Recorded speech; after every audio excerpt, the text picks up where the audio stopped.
Hello and welcome to another episode of How to Be a Movie Snob. Oscar Watch 2026. You're waiting for it. Good. It's coming. It's coming. You knew it was coming. Scary. I know, which is the wrong one. I should not for Frankenstein, but here we are. What are we gonna do? We're at the round, whatever. Come and go. It's all mystic, right? It's all mystic mumbo jumbo. What? Who said that? Okay, moving on to the movie. Guys, we have a little known movie with a weird title today. It's like they just couldn't quite spell it right. You know what I mean? Just couldn't quite. We're watching a movie today that is very snobby. Has some feels of some would argue the worst Oscar win in history. Some would not, Has some of the same vibes again. Oh, snap. Did I say that out loud? Some would say this also maybe the worst MCU director in history also was part of this. Some would argue that as well. Yeah, that's tough. That's tough. Blow all your hot takes? No, these are the fun ones. You're just talking. I'm just talking. This is my intro. Did you blow everyone else's hot takes? I hope not, because if your hot take was I really like that movies that she did for MCU, then that's a rough one. I didn't watch it. That was a good choice. It wasn't great. It wasn't. There were worse ones. Now there's worse ones. Anywho, that's a different episode. Guys, this one actually is not a major box office budget movie. It's a modest box office budget movie, but it's a very acclaimed director, despite the shade I just threw earlier. Yeah. It's sorry. We have some not completely unknown actors and actresses, but relatively not A-level. We're not. What? This isn't F1 the movie, guys. Come on now. I mean, we do have some heavy hitters in punch here. You for that statement. Well, first of all, they're heavy hitters, sure, but they ain't no Timothée Chalamet. Is all I'm saying. That's all I'm saying. No, they're not Brad Pitt, Timothée Chalamet, or Leonardo DiCaprio. We're talking like this is the next level. These are all great actors. I'm feeling you, Mariah. I'm feeling you. I feel what you guys are saying, but I'm not. Yeah, I'm not backing down. Not talking about the ladies. You're not talking about the ladies. First of all, I know who you're thinking about. I know who you're thinking about, and she's great, but she ain't the same level. They're great. Not the same level. Yeah, they're no Tom Cruise. What Thank did we goodness. watch? Can we talk about that? Okay, fine. Mariah, what do we watch? Hamnet. Pat, who directed? Chloe Zhao. Oh, just say Joe. For crying out loud. Is it just Joe? Say Joe. Yes. I know. But there's an A. Oh, no, you're right. You're right. It is Zhao. It's Zhao Ting. Zhao Ting is her actual Chinese name. That's right. My bad. I thought it was Joe. You're right. I'm wrong. Pat, I am wrong. I am saying this for the first time in the history of the podcast. Remember that one time I mispronounced the Chinese name. So there we go. I was not even close. It was Zhao. But she has a accent over the E. Is it Chloe? First of all, I don't know. That's it's a chosen name. She can do whatever she wants on that one. I don't know. Everybody calls her just Chloe. I don't know. All right. I don't know. It's French. Not important right now. Chloe 9 to 5. It's a good movie, right? It's pronounced Cleo. Cleo. My bad. Guys, we are in one of the top 10. Well, top 10 for sure. This is obviously, guys, in case you didn't know, the Oscar nominations are out. We know who the top 10 best pictures are, and Hamnet is one of them. But in other news, it's been on the short list forever, and it's never not been in contention for the actual prize.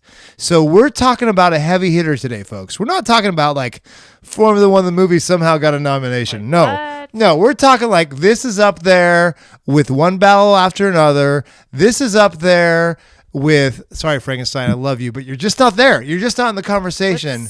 With Sinners. Like this one is one of the ones that could do it. It could get Best Director. It could get Best Picture. It could even get Best Actress or Best Supporting Actress? Actress. Actress. Lead. Which, again, should should, hopefully we'll see. And I'm not the biggest lover of this movie. Spoiler alert, I'm not going to say it, but I do think this deserves to be in all those conversations, maybe and more. So let's jump into it, guys. We like to start out with a little thing called cold brews and hot takes, and doggone it, I can't wait for these because I don't know where you guys are going to go. You could go anyway with this one. Pat, I have a feeling I know what yours is. I have a feeling it might involve maybe your favorite movie of all time. I'm just going to call it now. Okay, go for it, Pat. Apt guess. That's my guess. Once again, my hot take is brought to you by Georgetown Brewing's Bodhisattva. And as Seth indicated, my hot take, Max Richter's On the Nature of Daylight is a movie cheat code.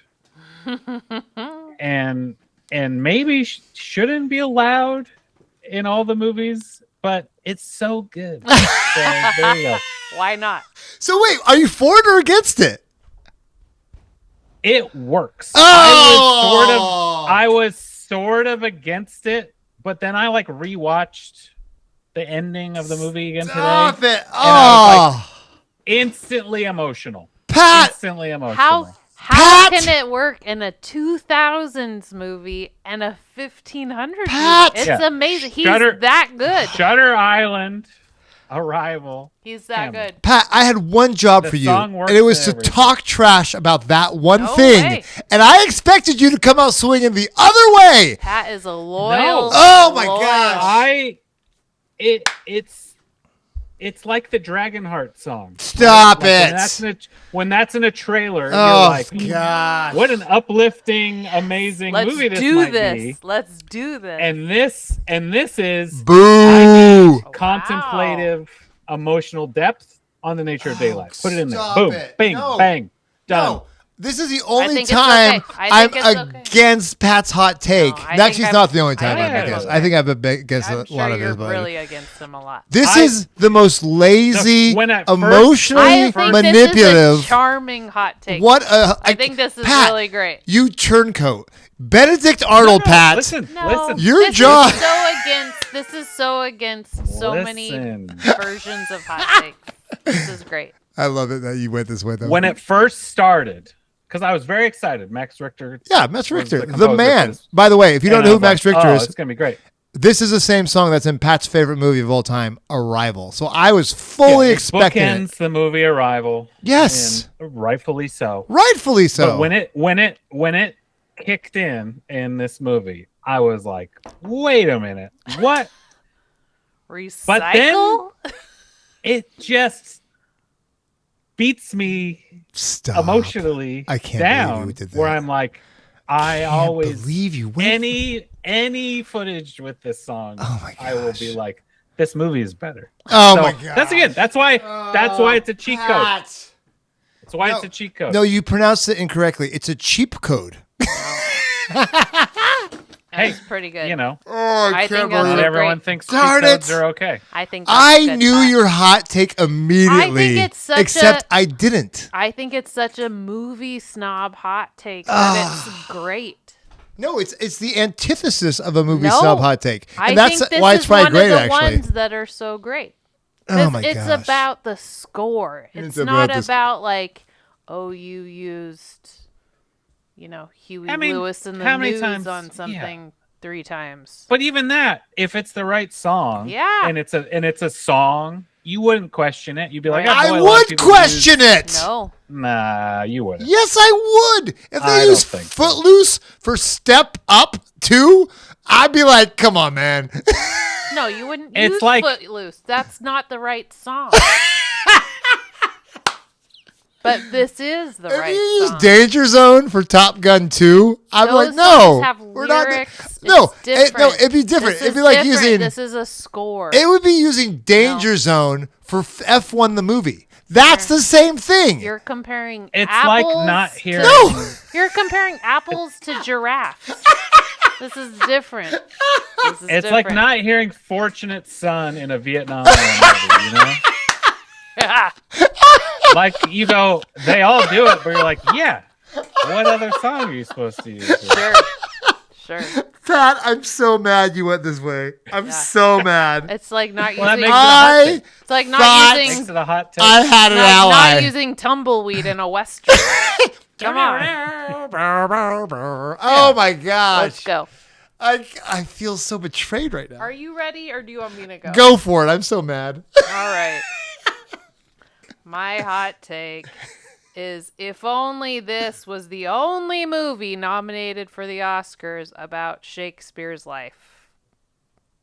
Okay. There you go. Mine's similar, actually.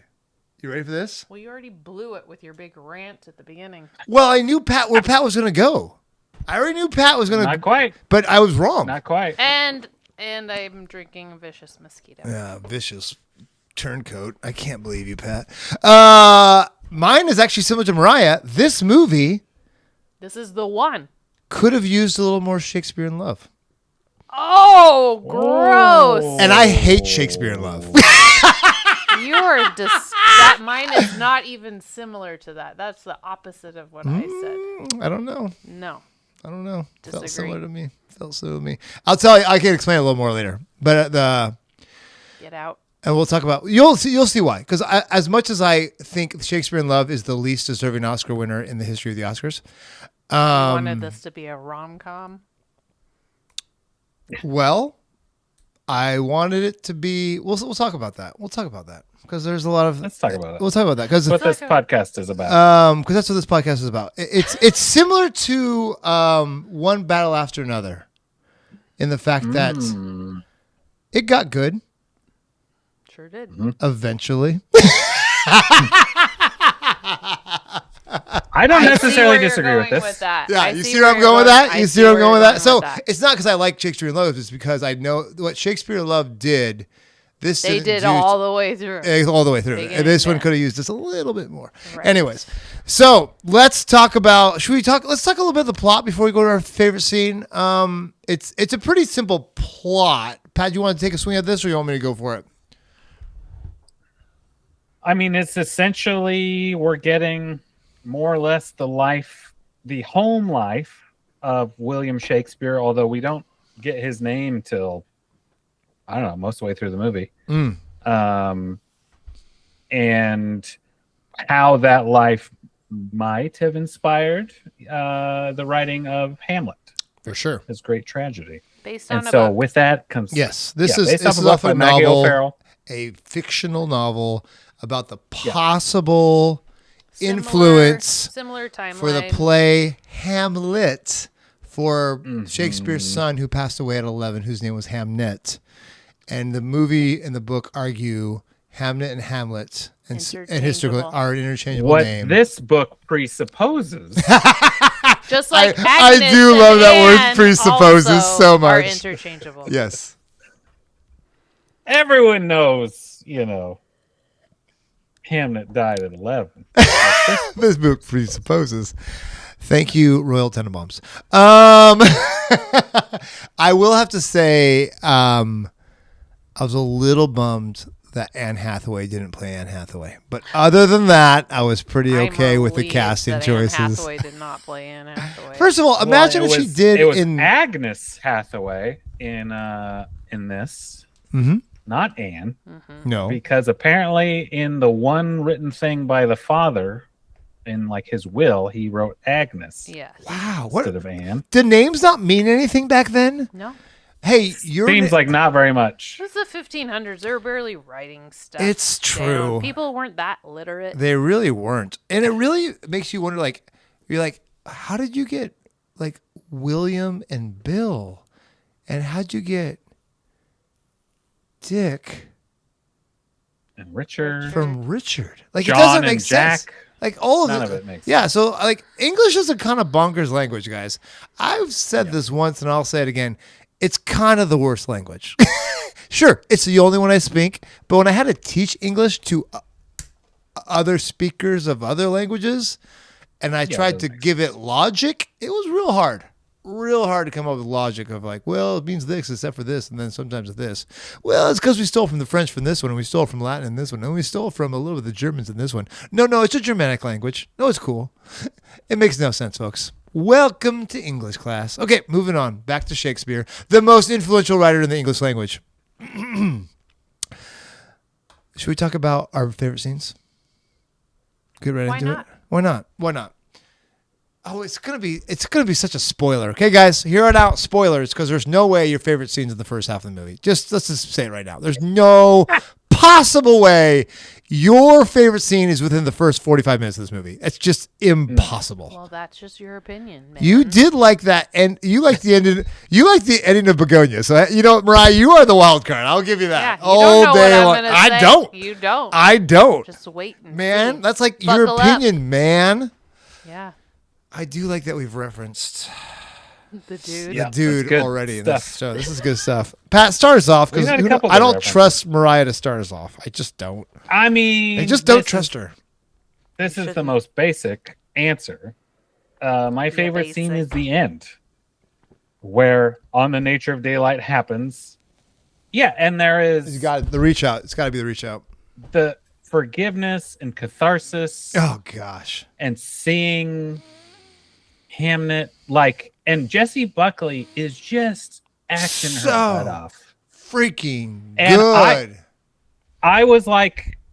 I kind of sped run through the movie today to be like, what was my favorite, scene? And was there something I missed? No, because I put some really strange notes when I was watching it. Like notes where I'm like, what did that mean? And I went back to try and decipher what it meant. And then I get to the end and I watched it like twice, and it's just like instant emotions. Yeah. And so I have another hot take. The whole point of the movie is this kind of moment. And so, yeah, it worked. It's so good. It just worked. It's such a good scene.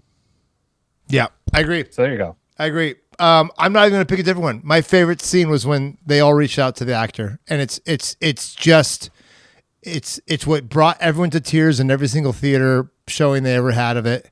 It's the most powerful thing that saved the watching of this movie to me, because I was like, you just finally got there. And it was like, I've already gone through the sludge of this. And there's some great, honestly, my favorite scenes before that, because I'm going to give you a little second favorite movie, was everything Hamnet, Shakespeare's son, was in.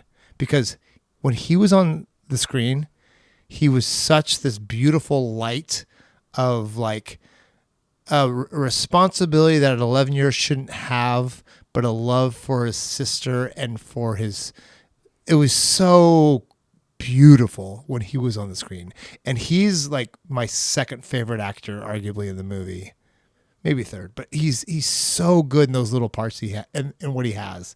And so that's like my first movie is the hands reaching out, of course. That's the movie. But the second is like the moments where he's realizing he has to be a man as 11 and whatever that means in that situation. And that was so heart-wrenchingly beautiful. Shout out to Jacoby Jupe. Very cool casting, by the way. Very cool casting. Can I talk about we'll get yours, then we'll talk about the casting. That's a fun fact. Yeah, that's a very fun fact. Yeah, there's fun facts about that. My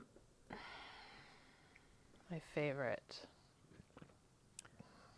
Well, yeah, you guys have some pretty...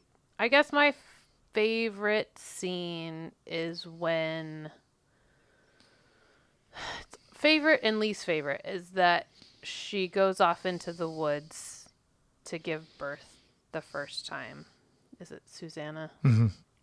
To Susanna, and the whole just the beautiful scene of her curled up in the crook of the tree root and her red dress and that beautiful scene. The problem I have with all of the births is there's no freaking umbilical cords.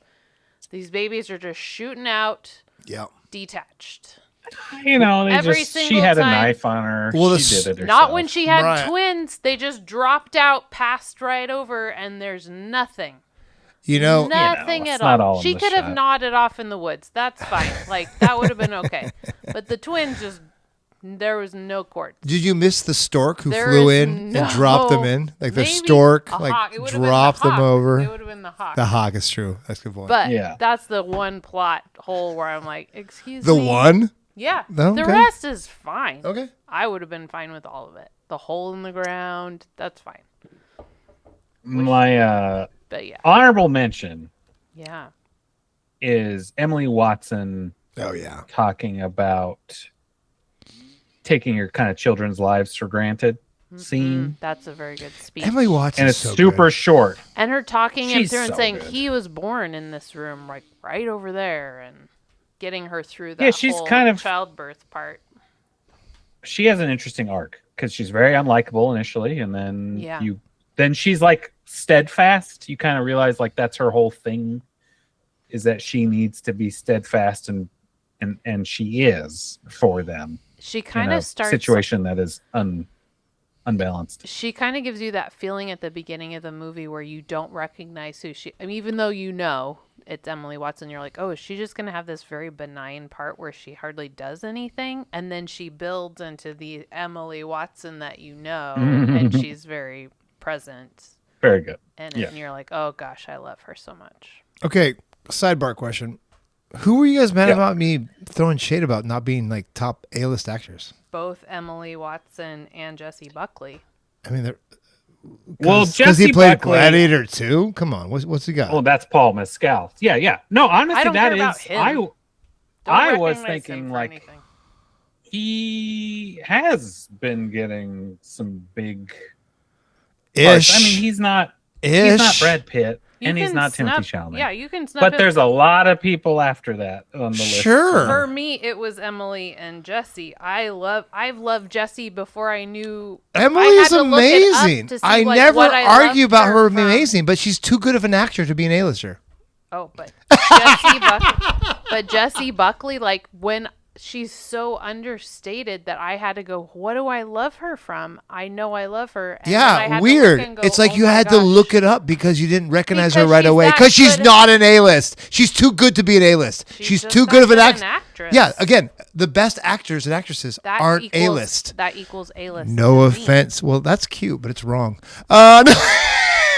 Just because, were you voting for F1? Yeah, for A-list actors, they have the most A-list actors, hands down. Like, well, actually, they don't. They only have like Bernard, like Javier and Brad Pitt. That's all they got. Well, I don't know. Jessie Buckley has the most amazing list of movies that I like. Oh, I love those movies. War and Peace, 2018.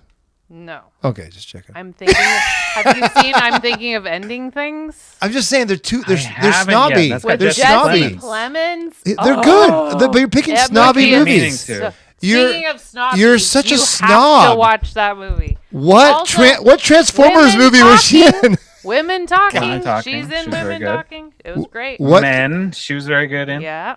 Was she in a Transformers movie? No. Exactly right. She was not in Gladiator. Was she in Gladiator 1?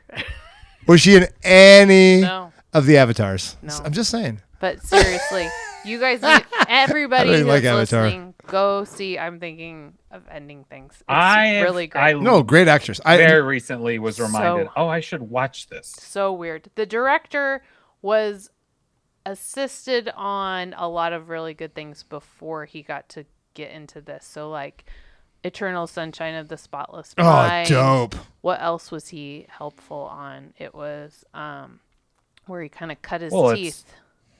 It's Charlie Kaufman. Yes, it's Charlie Kaufman, but he wasn't the director. But he started on those. Oh, okay. No, but he wrote Adaptation and Being John Malkovich. Yes. Anomalisa. Like, he don't play. Charlie Kaufman. He don't play. Okay. Favorite scenes. Okay. But he was great. Let's talk about some of the. So weird. I love it. I don't know where to go from here, guys. I have a lot of directions I want to go. I want to go. Help me out here, Pat. I have just random things I want to ask you guys. Okay, because I have some thoughts about Chloe and I have some thoughts about the cinematographer. Okay, yeah, these are not those. These are random Pat thoughts I had while I was watching the movie. The beginning courtship kiss thing, that was weird, right? That was weird. But it set up the character. So if you consider their ages, 18 and 26. Which they did not look 18 and 26 at all. Hello. No, you added Who's 26? So. Shakespeare? No, she was. She was older. She was the old lady. Yeah. He's supposed to be younger? She would have been a spinster at that point.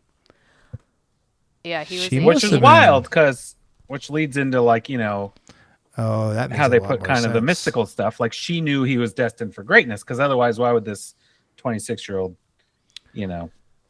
court with this 18-year-old? But then you can think of other reasons. Can we talk about? Okay, let's talk about this character, the Woodland Witch Lady. I love it so much.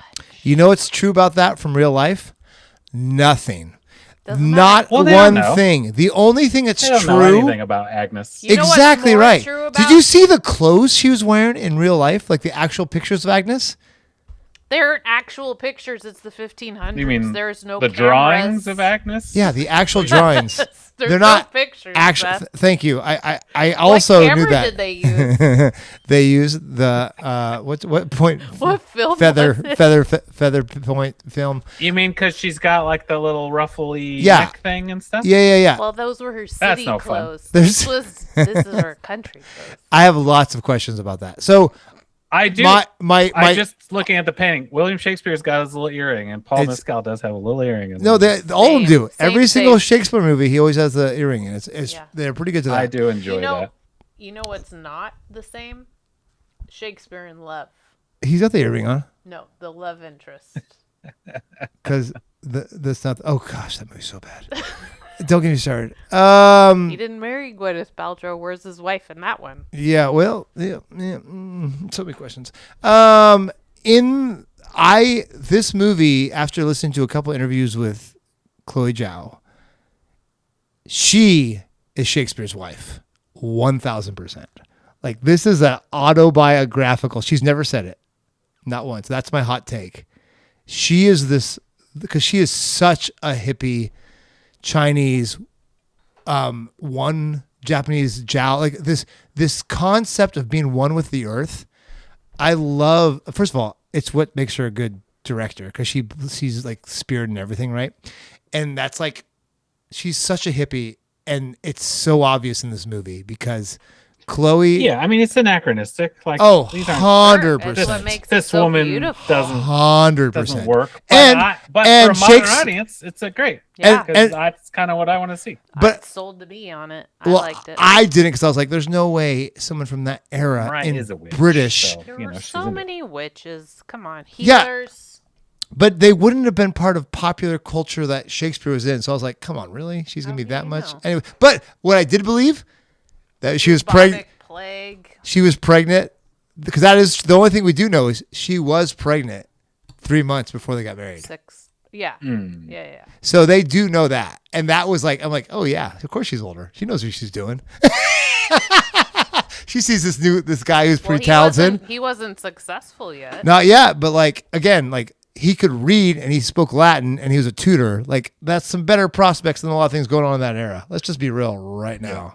So there's a lot of things I'm like I don't mind the angle she took, but I did start looking stuff up. I'm like, oh. So you think she is like a gold digger, a 26-year-old spinster? 100%. Like I don't 1,000%. What's more than 1,000? I think she would have been fine being a spinster. She waited 26 years. Well, she's in theory. Whatever. I believe she had like a good dowry, so she had money. She could kind of. So why would she pick? Because he's talented, dude. It's Shakespeare. She didn't have to do. She didn't have to marry anybody. Yeah, but he didn't write anything for a while after. It's true. I still think what I liked about the movie is the concept of like, oh, this guy's going to be talented in the future, and the Earth thing. That's very Chloe Zhao. Like she does that in all her movies. She's very much one with the Earth. Everything has a spirit.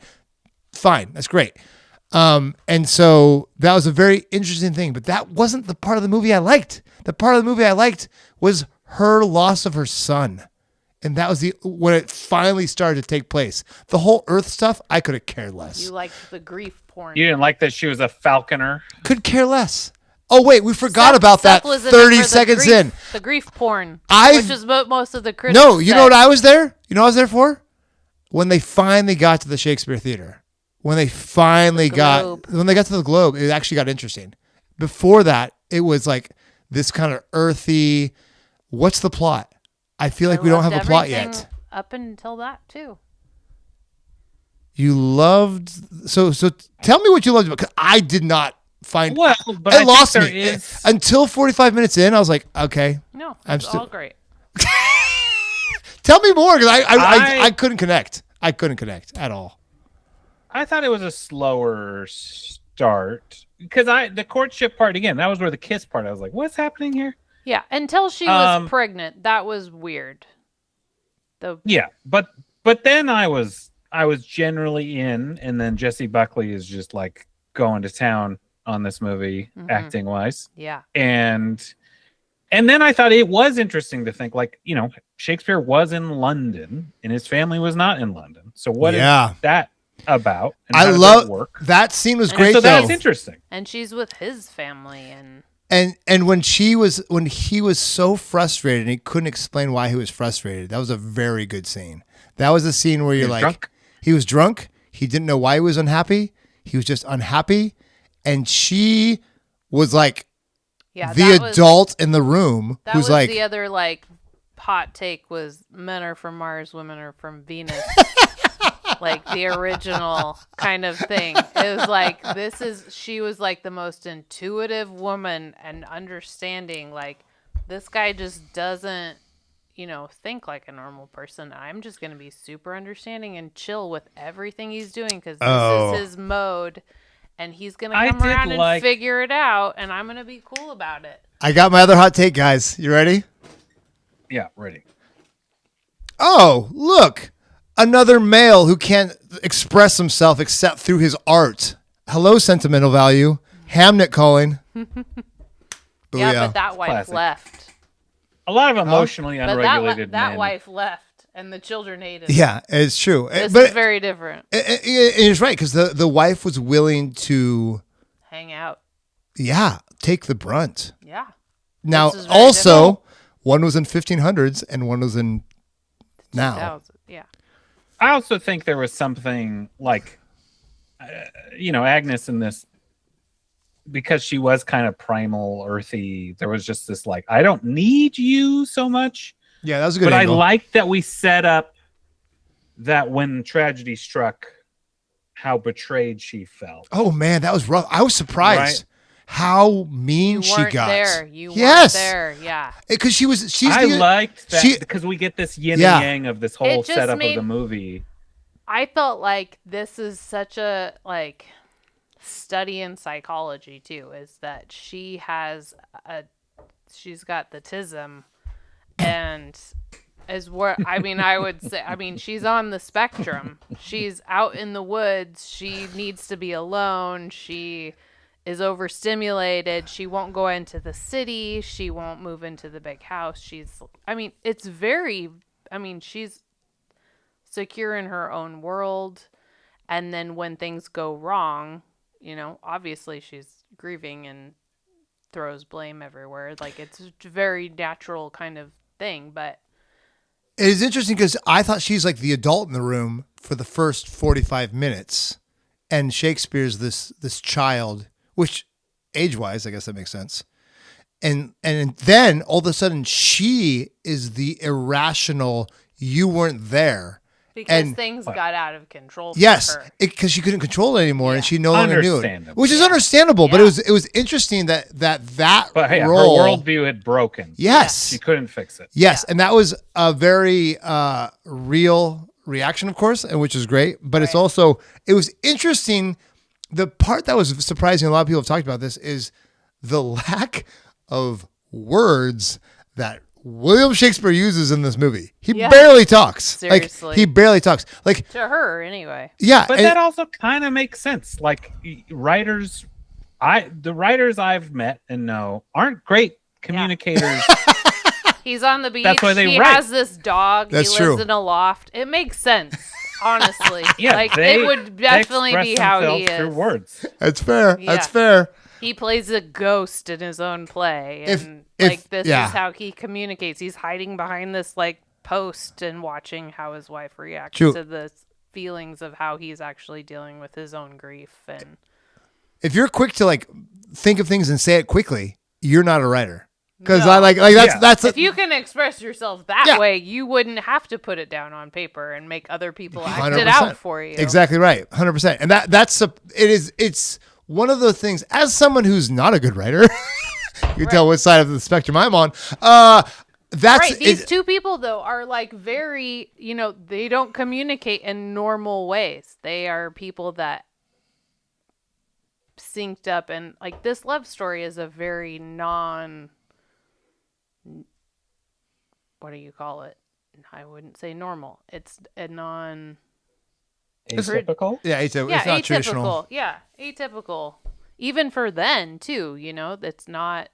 Obviously, because it's a shotgun wedding. Well, there's also things too that courtship and she has a lot of power that would not have been maybe present in that time when he's the money winner. He's literally talking to the queen. Like there's the power dynamic that they don't really address in this, which is good because it helps the story a lot better. Right. Well, when originally they meet, he's working off his father's debt, and he's by tutoring. Exactly right, and he's like his dad's a glove maker, right? Yeah. And so it's interesting too, thinking through the other part I just could not get over is the concept of acting in the 1500s. Shakespeare's wife, is that oblivious to what he does? Well, that's the other I thing. did think that was She shows up interesting. and she thinks everything is... I mean, she has no concept. How does she not know what he does? Because she's never been in a city before. Why? She has no idea what reality... That's so you're telling me... She is not... Shakespeare's never been like, hey, person. babe, you know what I'm working on right now? A play that does this. That wasn't realistic. That was ridiculous. That was ridiculous. But as a viewer watching Jessie Buckley take it all in, honestly the crowd with her, charming. It was like, this is so compelling. Yes. But also, she feels like a rube. Like, don't you know anything? What the heck? Yeah. Your husband's the most famous playwright in England, and you don't know. He's brilliant and is like suffering. But at they a desk. separated it. Yeah. These are different lives. Yeah. Like she doesn't care about what she just knows he has to do stuff in London. She doesn't care what it is. Yeah. Which is not great, I suppose. That's ridiculous. It's not healthy. I'm fine with it. They don't seem like healthy people, but they really love each other, and they figure it out in the end in a weird, unhealthy way. It reminds me of this one time a guy wrote a script about his daughter who he couldn't connect with. But this movie was better than that one. Sure. Yeah. That's fine. They're both fine. Which also brings me to that conversation about the Oscars this year. Has anyone been blown away yet? No, and the bummer part. Well, and this is the thing. I'm like, this is great. It's almost as good as Train Dreams. So that's the thing. Like, but Train Dreams isn't getting the love that this is loving. Do we need to rewatch Train Dreams to see did we really love it as much as we thought we did at the beginning? I rewatched it with Kimberly. No, I didn't rewatch it. I finished it with Kimberly because she fell asleep as she is wont to do the first time we watched. So I watched the ending again from basically the speech with Carrie Condon. Oh yeah. To the end, like post fire, basically all the terrible, sad, beautiful stuff. Depressing. So like it holds up. It's still very, very good. It might not peak quite as high as this peaks at the end. Again, Max Richter. You throw Max Richter in the end. Bro, yeah, that's not fair. And see, I rewatched Hamnet the second half today, not the first half. So I feel like you cheated. You cheated, and I cried hard today. The second half is dope. Yeah. So the first half is garbage. I feel like we all need to power through a whole movie both times. Hey, guess what? One battle after another called. Hey, let's get rid of the 20 minutes, and you get rid of the first 45 minutes, and we're a good movie. I think this has less problems than One Battle After Another had. Yeah. Yeah, maybe. But I think One Battle After Another is just more it's like high octane version of it. It's so fun. So like when it's wrong, it's wrong. It's like kind of feels really wrong. Yeah. Yes. And this, so you're kind of like, I just don't love this. Yeah, it's exactly right. It's making these are all making me come back to Sinners and go, Sinners is dope. Do I think Sinners is the best all around? I don't know. That's an interesting thought. I like that, actually. It's interesting because... I still don't know. I still don't know what's my fave. I really like this. I thought Sinners kind of has an ending problem in a way, though, versus the other ones. I was... Sort of. The Chloe Zhao interview is so interesting to me because she is so unapologetically Chinese and yet so unapologetically like this new wave move, like progress, like she's very all these things, this traditional Chinese hippy dippy woman who's also this like super in touch with the world, like because she is herself, but she's flag, let your freak flag fly, lady. But be who you are. But that's simplifying it. It's why? Because she's still the. You don't have to be Chinese. You don't have to be. I'm telling you though, but she likes it. She likes it. She's like like when she saw Hamlet and Shakespeare, she's like, it doesn't have the same ring for me. Like I wasn't raised on that. Like I didn't have this. And this didn't have very much Shakespeare. This had so much like. Even ancient, like so, back 400 years beyond that. And so my point is that like when I can't, I cannot talk over you. I can't. So because when she sees this, like there's this history of like, well, yeah, when you see this, you don't have to be this or that. Like there's no, because the actor who played Shakespeare had a huge reverence for Shakespeare. And the actor who played Shakespeare's son, also a huge reverence. But Chloe, like, she's like, yeah, well, fine, that's fine, whatever. Like, do the thing. That's like, be whatever. But she was more concerned with like everything having this essence and life in it. And it's such an interesting contrast because she gave the permission to the actors to do their job. But Chloe's doesn't hold this sacred like a lot of American, British, Western world people would.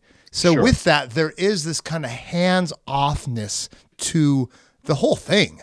And there's a refreshingness to this, but there's also you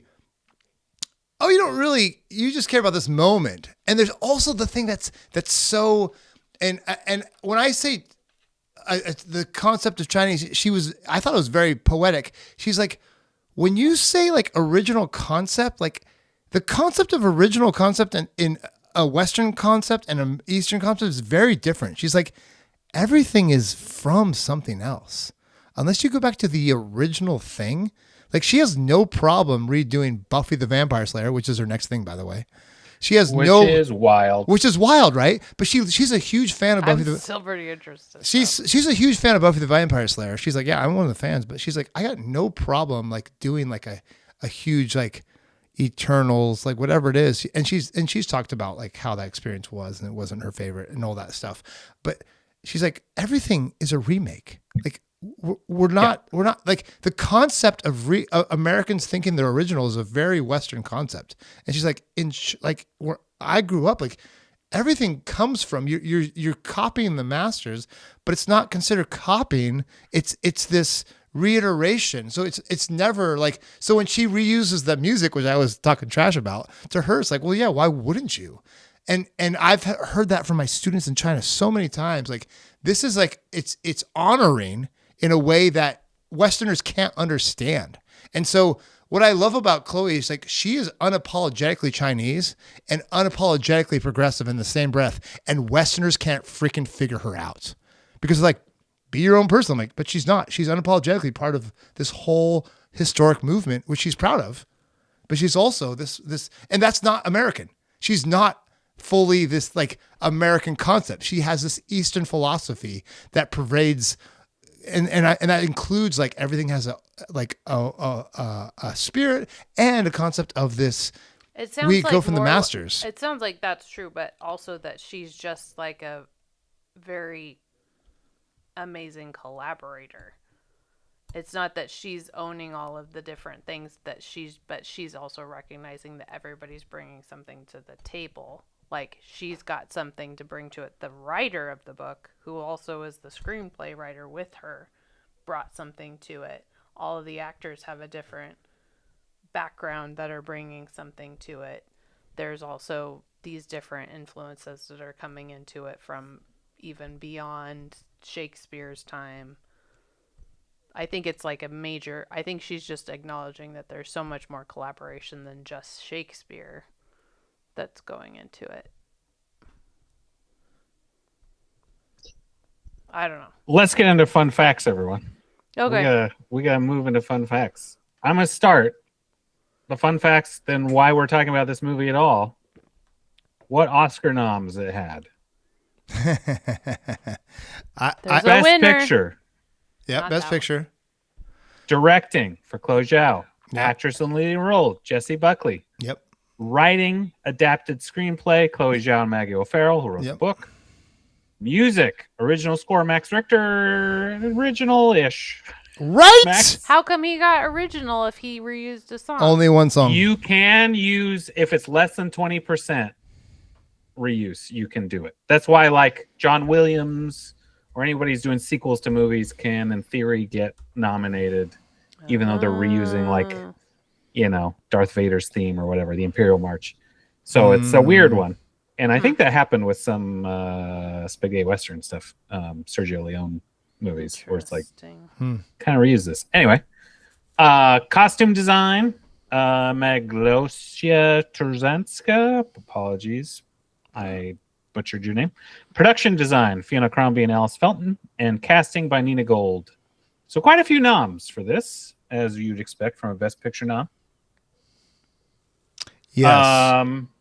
Mariah, did you have any other fun facts you want to get to before I shotgun a few of mine?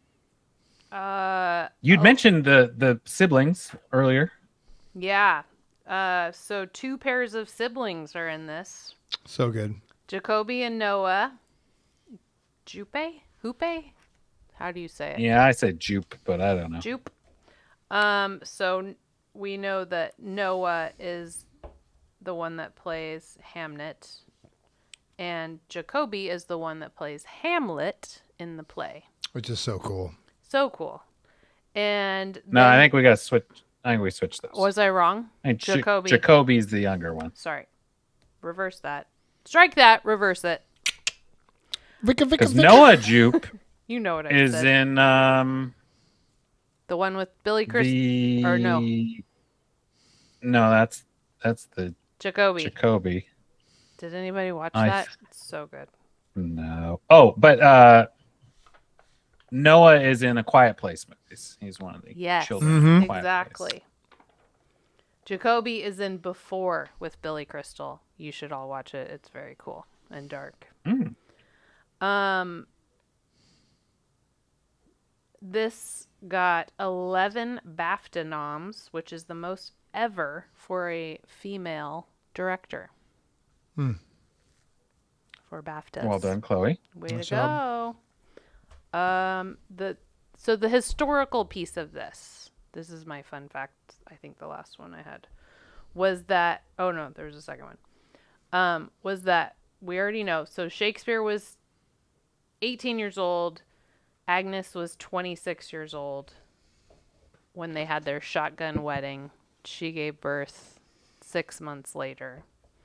Hamnet died in 1596.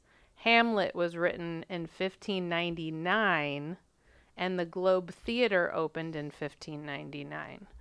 So, brand new theater. Yeah. And that would have spanned a couple of years, whereas in the movie, you know, this is also showing like this is some liberties taken here. Like he left like the day after or something to go work on something. But anyway, who knows? Year-wise, how long this took. But it could be, could not be. The only other thing was in the movie, they had a thing called the dance take after they had these really heavy emotional scenes where the cast would have like a little dance party, and it was always to We Found Love by Rihanna. And they would dance it out. That's hilarious. When they got emotional. So those are my favorite ones. Those are good ones. As we kind of mentioned in the Shakespeare, being unable to communicate his feelings very well. Paul Mescal was actually drunk during that performance. That's great. At the request of Chloe Zhao, which he said it was a fun experiment, but he was pretty hungover the next day. Yeah. Thanks for nothing, Chloe. That's really good knowing after the fact, too. Like, that was good. Yeah, he seemed drunk. Mm-hmm. I don't know. I feel like Jimmy Stewart still did better, but that's fine. Yeah, my like alternate like hot take. Oh yeah, the hiccups. The alternate of this was like, I don't think Paul Mescal needed to be nommed for an Oscar, but he's really good in it. Like, it's just a less glamorous part, but you need him for everything else to work. For Jessie Buckley to go full Buckley, you need a Paul Mescal hanging in there. And she did many a time. I hope you just coined the phrase full Buckley. I hope so too. She deserves it. It's like she's, in the Cage. We could put that in the Cage scale. There's a Buckley in there. Yeah. Speaking of Jessie Buckley, apparently in the scene where she reaches out to touch Hamlet in the play, that was an improvised moment, and the crowd followed suit just spontaneously. Like, Jessie Buckley was just asked to do whatever felt right, and she did that. Dang, give her the Oscar for that. Nice. Yeah. Honestly, the extras also were like, I guess we should do this. Literally, the best part of the movie was improvised. That's cool. Give her the Oscar. Possible. Yeah. Yeah. It's very cool. Chloe, you're lucky you cast her. That's freaking great. Yeah, really good. And then, of course, we're going to end on the controversial part. The reason why On the Nature of Daylight is in this movie. Ugh. Jessie Buckley suggested it, apparently, and Chloe apparently would play that song during the last scene. She's listening to her car on the way over. I listened to the freaking interview, Pat. And she wrote sent like a 20-minute and Patrick kept voice recording messages saying, to Max Richter to be like, this is why this song needs to be in the movie. Because I assume Max Richter's not always like, let's reuse this song. Let me write something else. But he was convinced, and that's why it's in there. Oh, nice. I do realize I didn't finish that Two Pairs of Siblings because I messed up the names. Oh, sure. The second pair of siblings was the step siblings of Agnes, the younger brother and sister. They also happened to be the runners up to play the twins, and they end up getting cast as the brother and sister, or step brother and sister in the movie. So pretty good. They still get a part. Yeah, they still get a part. But there's like, how could you not do the Jupe brothers? Yeah. That added so much to me in hindsight too. Like that, the grown-up version. Older Hamlet was related to younger Hamlet. It's good stuff. That's so cool. So there you go. I see. I see you. None of you guys mentioned my favorite fun fact was that the cinematographer literally came off of Zone of Interest, and that's why Chloe Zhao picked him, and that's why all of his shots were these wide shots rather than these tight. Yes, that's the part. Still wide shots, like Zone of Interest. That's why you're the cameraman. Yeah. Fun fact. Well, I was waiting for it, but I was like, because Zone of Interest was such a. There's so many, and this movie felt so disconnected. And I don't know if she did it on purpose. One complaint that people have talked about this movie is like, it's Chloe still playing with stuff to figure out what she's trying to do. And so this movie felt like she didn't quite get it, but she was like experimenting because it's not like Nomadland at all. But she's like, she saw Zone of Interest and got the cinematographer from there. She's like, I want it more like this feel, but it didn't quite do it completely. Because, again, like... Yeah, there's a distance. There's a distance. Like the kitchen scenes, totally, now that you say it, totally remind me of Zone of Interest. Like, you're pretty far back because she's like... Wide shot. On the herbs. Yep. And the camera doesn't move. Nope. And it's sort of documentary-ish in a way, I guess. Right? Or like the upstairs bedroom. Yep, a lot of wide shots. There's a couple like when on the major points where they zoom on the face, but for the most part, like it's you can see the influence. That's true. Now that you say that, now I'm seeing it everywhere. Yeah, like when they're in the field and they're running all together, or when it's an empty field. So. And the more I think about this movie, I'm like, it's almost great. Like I just like it's almost there. But when I go back to Train Dreams, everything he references in that are like, oh yeah, this is my Wong Kar-wai movement. Oh yeah, this is my mirror moment of Tchaikovsky. Like I'm like, oh, I see every single thing he's talking about. It seems like he nailed his influences and executed. Chloe Zhao is still trying to figure it out, and this movie is gorgeous, and it's super emotionally manipulative with the most like emotionally manipulative song you could do, which is probably why I was so easily like. But it's not wrong. It's not bad. It's great. Like Chloe Zhao's still a very talented filmmaker, right? But and you're probably right. I bet Train Dreams maybe is the most complete. It just felt, and I don't, and really good as a director. Other than F1, Train Dreams.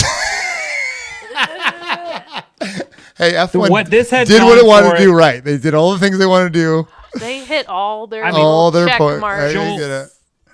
Joel Edgerton is great, but this movie has full Buckley, and it does have full Buckley. That's true. She is so That's good. the difference. Honestly, in this movie, she is. Gonna win. It's like unbelievably so good to me. So watching her and rewatching her, I am so if she doesn't drawn win in. Mariah, you're the only one who can speak to this. Well, Pat, have you seen If I Had Legs, I'd Kick You? I did. And Rose Byrne is great. So that's the only argument. Those are the two people who are watch it? Not yet. That's why I can't talk about it yet. So I don't know. You're gonna be because it's torn. Like the other people. Gonna have thoughts. I love Emma Stone in Begonia. She's great. Sure, she's great. I love Renee Rensev in Sentimental Valley. She's so good. But unfortunately, this is just a bias. Unfortunately, you didn't speak in English the whole time, so people can't quite. It's true. Like I feel like it's unfair. I still think Jessie's gonna win. But Jessie's I'm really curious to see what as you think annoyed as I felt this was a Chloe Zhao like giving her being her. I still thought the way she brought it home in the end forgives everything. Like her outburst in the beginning so of good. The play. Oh, it's just so. It's So everything else is that's like a dressing. short film in itself, right? You could just be for sure. You get a little title card that's like, "This is what happened before this." Yes. And you come in and you're like, "I get everything." Yeah. Yep. So I think. Let's go to it. What's this going to win? What's this going to win? I assume it's going to win actress in a lead in a role. I feel like she's got the ball rolling. She already won the Critics' Choice Award. Yeah. Did she win the Golden Globe as well? Yeah. She won the Golden Globe. Like if that feels like almost a sure thing at this point. Yeah. Is it going to win Best Picture? It's a dark horse.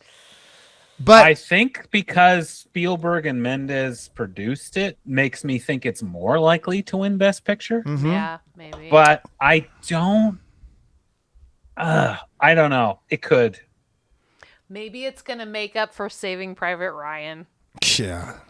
That's how hilarious if Spielberg gets an Oscar for this and when he lost to Shakespeare in Love. That is like, so funny. Like, that is some poetic justice right there. I think so too. That is some maybe why he produced it. He's like, this is how I'm going to get it. He's like, it's Shakespeare. Picture. It's easy. You don't have to be good. Yeah. You just I'm do Shakespeare. I'm going to get him this time. I don't know though. I mean, okay. I haven't seen Marty Supreme yet. I loved One Battle After Another after the first 20 minutes, and I haven't seen Secret Agent yet. Yeah. But darn it, my favorite is Train Dreams #1, Sinners #2, barely Sinners #2, because Sinners #2 is so fun. It's just not an Oscar movie that's getting great Oscar love, which I love that. Yeah. And then I just don't love this movie, and it might just be because I'm still mad at Shakespeare in Love. Which is why I'm not giving this one love, which is messed up. But this has true. Spielberg, so you gotta. Whatever. He's not directing. If he directed it, I'd give it to him. This is pretty high on my list, I think, in that. But yeah, I haven't seen Marty Supreme yet. I haven't seen Marty Supreme. That's the one I still need to watch. Man, Marty Supreme looks stressful. I'm going into Marty Supreme like not wanting to like it. Sure, that's fine. Because I feel like Timothy Chalamet. Timothy Chalamet's got so much love. Going into it. He's got so much love right now. It's crazy. Yeah. I want the secret agent to be the dark horse that wins it all. But Pat, you've already seen that, right, Pat? I've seen it. And obviously, by your face, I would yes. Okay, not love if that happened. Really? Bummer. Okay. What I saw. I'm still bummed. And there's great stuff in it, and I look forward to talking about it. Okay. But best picture. Okay. No, thank you. All right. I'm still going. So my okay. So Train Dreams, guys, go watch it. It's on Netflix. Super great. This movie's pretty good too. It's super sad. Very good. Yeah. Good Top emotional 3 for me.